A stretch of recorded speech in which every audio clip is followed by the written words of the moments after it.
da letos ne bom imel dopusta, da limonada v zvezi z oklepniki se nadaljuje. Danes sem sklical to tiskovno konferenco zaradi objave v časopisu Bulvarju, kjer navajajo, da je podjetnik Rudolf Levan preko mene lobiral za pridobitev posla 8x8. Moram odločno zanikati te navedbe. Te navedbe so neresnica, so lažnive. Moram povedati, da jaz gospoda Rudolfa Levana osebno sploh ne poznam, se nikdar nisem srečal z njim in tudi nisem v nobenem drugačnem odnosu. Preveril sem tudi na Ministrstvu za obrambo in moram reči, da s podjetnikom Rudolfom Levanom nimamo nobenega poslovnega odnosa. Takšno objavo štejem kot nadaljevanje poskusa diskreditacije mene kot ministra za obrambo in hkrati tudi predsednika stranke Desus.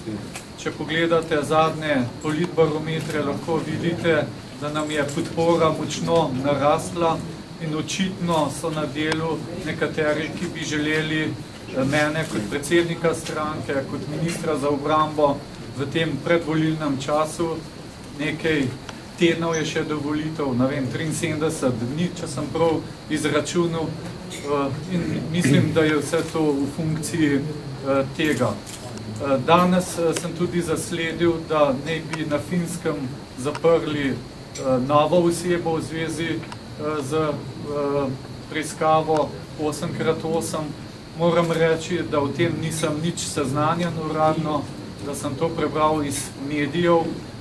Moram pa povedati, da če bo katerikoli državni organ, tako slovenski kot finski, želel kakršnokoli informacijo, kakršenkoli dostop do dokumentov, bomo to pač v skladu zakonodajo in predpisi tudi omogočili.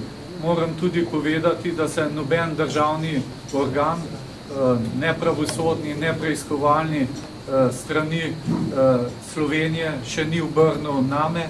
Veste, da je bila proti meni podana tudi ovadba strani sistemske tehnike in sicer tam mi očitajo, da naj bi omogočil boljši položaj podjetju Rotisu na račun podjetja sistemske tehnike.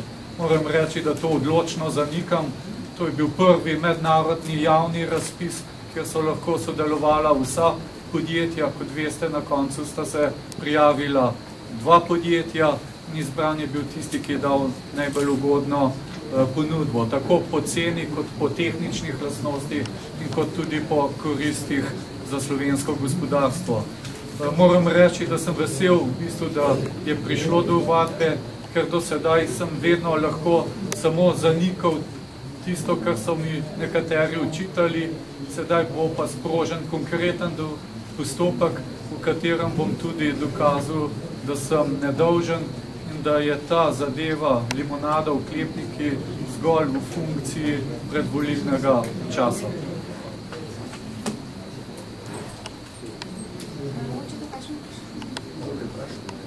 Gospod minister, kdo so ti ljudje, ki vas poslušali skrbjali, da se na delo? Ja, vemo, kdo vodi tako imenovano preiskovalno komisijo, vemo, kdo je stalno odpiral razprave na odboru za obrambo, pač gre za politike. Mi smo sedaj v času političnega boja, zato da bi pridobili čim boljše pozicije na dan volitev. Vse to je v funkciji tega. Kot sem povedal, moji stranki Desus zelo dobro kaže in očitno to nekatere moti. Je pa res, da kot minister za obrambo sem lahka tarča za razne napade, vendar, kot sem povedal, bom dokazal, da sem nedolžen in da sem ravnal v teh primerih v skladu s predpisi. Moram pa reči, da to izjavo za javnost dajem zato, da se ne bi drugi mediji sklicevali na navedbe Bulvarja.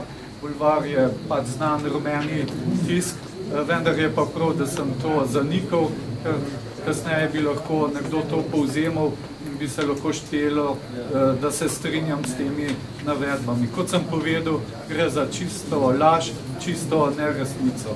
Hvala. Gospod minister, če bo morda čas, kje boste dopustovali? Ja, kot vidite, ta limonada se nadaljuje in jaz sem vam na razpolago. Danes zjutraj je bila objava v Bulvarju in čez nekaj ur ste dobili iz prve roke odgovor in tudi tako bo v bodoče. Hvala.